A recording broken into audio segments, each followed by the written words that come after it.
Bienvenue, dans cette vidéo, je vais t'expliquer comment étudier le signe d'un polynôme. Alors, il existe pour ça deux méthodes. Dans une première vidéo, et je te mets le lien dans la description, on avait vu une première méthode. Dans cette vidéo, on va voir une deuxième méthode qui consiste à transformer le polynôme pour le mettre sous sa forme factorisée. Lisons la consigne. Étudier le signe des polynômes suivants. Et tu vois, je t'ai mis trois polynômes et ils sont tous sous leur forme développée. Donc première étape, on les met sous leur forme factorisée. Alors ça, je l'ai déjà fait dans une vidéo précédente. Pour ces trois mêmes polynômes, on avait fait un travail pour les mettre sous forme factorisée. Alors je te mets le lien de cette autre vidéo, regarde dessus si tu ne sais pas comment faire et si tu veux avoir la méthode exacte. Et puis, nous, on va considérer ici dans cette vidéo que le travail il a déjà été fait. Et du coup, je vais te noter directement le résultat qu'on avait trouvé dans la vidéo précédente. La forme factorisée pour ce premier polynôme, c'était 2 facteur de x moins 1 facteur de x plus 3. Pour ce polynôme, la forme factorisée, c'était moins x moins 3 le tout au carré. Je vais refaire mon petit carré, il n'est pas très joli. Et puis pour celui-ci, on avait trouvé qu'il n'y avait pas de forme factorisée. Alors maintenant qu'on a mis nos polynômes sous forme factorisée, on va appliquer tout simplement la règle des signes. Alors petit rappel sur la règle des signes, si je prends le premier polynôme par exemple, et que je mets comme valeur x égale moins 2, par exemple, ça, mon premier facteur, ça va être positif ou négatif? Bah, moins 2 moins 1, ça fait moins 3, donc c'est négatif. Maintenant celui-ci, si x vaut moins 2, ça va devenir moins 2 plus 3. Moins 2 plus 3, ça fait 1, et donc c'est positif. Bien. Et puis 2, bah 2 c'est un nombre positif. Donc j'ai un nombre positif que multiplie un facteur qui est négatif. Donc la règle des signes me dit que tout ça, ça va être négatif, multiplié par un nombre positif. Donc on a dit que tout ça, c'était négatif par un nombre positif. La règle des signes, elle nous dit que c'est négatif. Voilà. Donc pour x égale moins 2, on sait que cette expression, au final, elle est négative. Et bien ce qu'on va faire, c'est que on va faire varier x de moins l'infini à plus l'infini, et on va faire un tableau ici qui va nous dire pour toutes les valeurs de x, au final, est-ce que ça c'est négatif ou est-ce que c'est positif. Donc sur la première ligne du tableau, je vais mettre x que je vais faire varier de moins l'infini à plus l'infini. Ensuite, sur les trois lignes suivantes, je vais positionner mes trois facteurs. Donc 2, ensuite x moins 1, ensuite x plus 3. Bien. Et on va regarder en fonction des valeurs de x, est-ce que le premier il est positif ou négatif, le deuxième quand est-ce qu'il est positif ou négatif, le troisième quand est-ce qu'il est positif ou négatif. Alors x, tiens on va commencer par celui-là, x plus 3. À quel moment est-ce que x plus 3 ça vaut 0? Et bien c'est quand x vaut moins 3.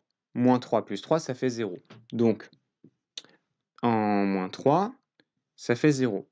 Maintenant, si x, je lui fais prendre une valeur encore plus petite que moins 3, je sais pas, par exemple, moins 1000 ou n'importe quelle valeur plus petite que moins 3, bah, tu es d'accord que x plus 3, ça va être encore plus petit que 0 aussi, du coup, ça va être négatif.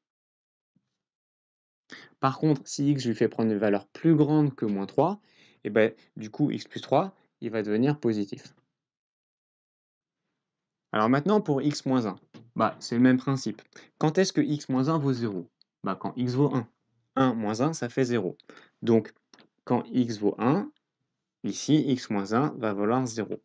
Quand x vaut une valeur plus grande que 1, bah forcément, ça, ce sera positif. Et quand x va valoir une valeur plus petite que 1, donc dans cette zone, et bah forcément, tout ça, ce sera négatif. Alors, ce qu'on va faire maintenant, c'est que on va prolonger les lignes qui correspondent aux valeurs où x s'annule, hein, moins 3 et 1, donc comme ceci, hop. Et du coup, là, on avait dit que c'était positif dans cette zone, donc positif, positif. Là, on avait dit que c'était négatif dans cette zone, donc ça reste négatif. Et 2, bah lui, 2, c'est un nombre positif, donc il reste positif tout le temps. Bien. Maintenant, sur la troisième ligne, ce qu'on va faire, c'est qu'on va étudier quel est le signe de l'ensemble, c'est-à-dire de 2 facteur de x moins 1, facteur de x plus 3. Donc j'écris 2, facteur de x moins 1, facteur de x plus 3. Ok, bien. 2, c'est un nombre positif, que multiplie x moins 1 qui est négatif ici. Donc un positif par un négatif, la règle des signes, elle nous dit que ça va donner du négatif. Donc tout ça, c'est négatif, multiplié par un nombre négatif, négatif multiplié par négatif, ça devient positif avec la règle des signes. Ici, sur cette ligne, il y a x plus 3 qui vaut 0. Donc n'importe quel nombre multiplié par celui-ci qui vaut 0, bah, au final, ça fait 0. Donc le tout vaut 0. Ici, c'est le même principe. Comme il y a un 0, il y a un 0. Et puis, je continue d'appliquer ma règle des signes. Ici, c'est du négatif, ici, c'est du positif. Et voilà, au final, j'ai le signe de 2 facteurs de x moins 1 facteur de x plus 3, qui va correspondre à ces signes-là. Et donc, j'ai le signe de 2x au carré plus 4x moins 6. Étudions le signe du deuxième polynôme. Alors, le principe va être le même. Je vais faire un tableau de signes, sauf que, comme ma forme factorisée est différente, mon tableau va être un petit peu différent. Alors, au niveau de ma première ligne, ça ne va pas changer. Ça va être x, et je vais étudier x en le faisant varier de moins l'infini à plus l'infini, et je veux voir les conséquences que ça va avoir sur x moins 3.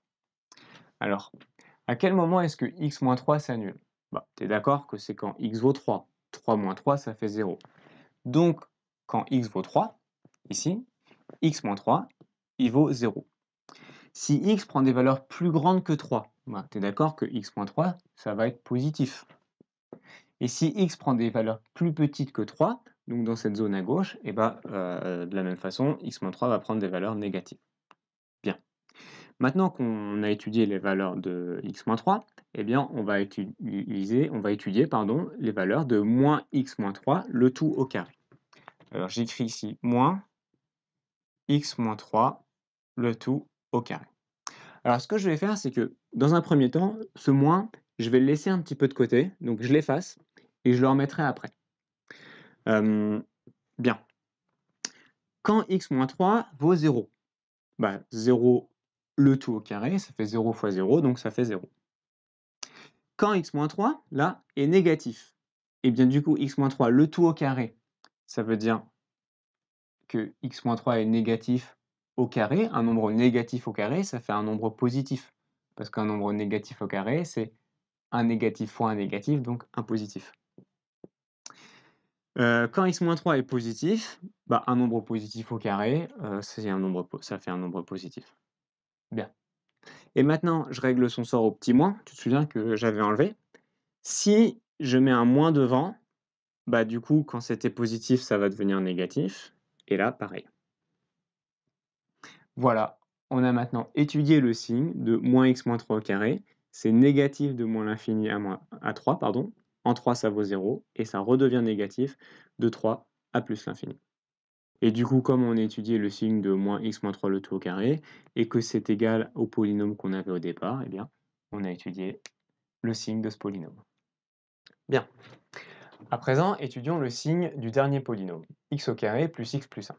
Alors, dans la vidéo que je t'ai mise en lien, on avait trouvé qu'il n'y avait pas de forme factorisée, et du coup, on ne va pas pouvoir étudier ce polynôme avec la méthode de la forme factorisée. Ça ne marche pas.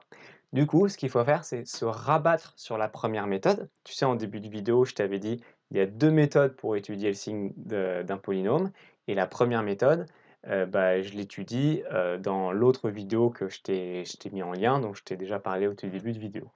Donc, si tu veux étudier le signe de ça, eh bien, il faut que tu ailles regarder la fin de cette vidéo que je t'ai mise en lien, où je fais l'étude de signe avec l'autre méthode. Alors, à quoi ça sert tout ça? À quoi ça sert d'étudier le signe d'un polynôme? Eh bien, ça peut servir quand on a une question du type résoudre l'inéquation 2x au carré plus 4x moins 6 strictement inférieur à 0. Donc si tu as une question comme ça, ce que tu fais, c'est que tu étudies le signe comme on l'a fait, et puis tu lis dans la dernière case, dans la dernière ligne du tableau de signes, ta réponse. Donc quand est-ce que ce polynôme, c'est-à-dire cette forme factorisée, est strictement négative? Eh bien c'est ici, entre moins 3 et 1. Et du coup, si tu as cette question avec cette inéquation, tu écriras que l'ensemble des solutions, c'est moins 3, 1. Et là, j'ai exclu les crochets parce qu'on me demande quand est-ce que c'est strictement négatif. En moins 3, c'est pas strictement négatif, c'est égal à 0. Donc j'enlève -3, crochet tourné vers l'extérieur, pardon. Et puis en 1, c'est la même logique. Voilà, bon, comme c'était pas la question qu'on nous posait, c'était juste une petite aparté, j'enlève ce que je viens de mettre. Alors maintenant que tu sais comment étudier le signe d'un polynôme du second degré avec sa forme factorisée, je voudrais te parler d'une chose importante, tes notes. J'ai conçu quelque chose pour t'aider à gagner 1 point, 2 points, 3 points, même peut-être plus dans ta moyenne. Je t'ai mis le lien dans la description de la vidéo. Alors si tu penses que ça peut t'aider, eh ben, je te laisse aller voir. Attention, ça marche pas pour les touristes.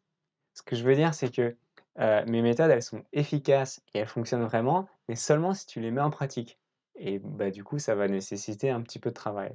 Donc si tu as une motivation sincère pour avoir de bonnes notes, bah, je t'invite à être curieux et à aller voir ce que je vais te donner. Et puis il y a aussi un lien pour les parents qui seraient à la recherche de solutions de soutien, de coaching scolaire, et un lien pour les professeurs qui aimeraient avoir des ressources pédagogiques pour mieux enseigner les maths. Merci d'avoir regardé cette vidéo.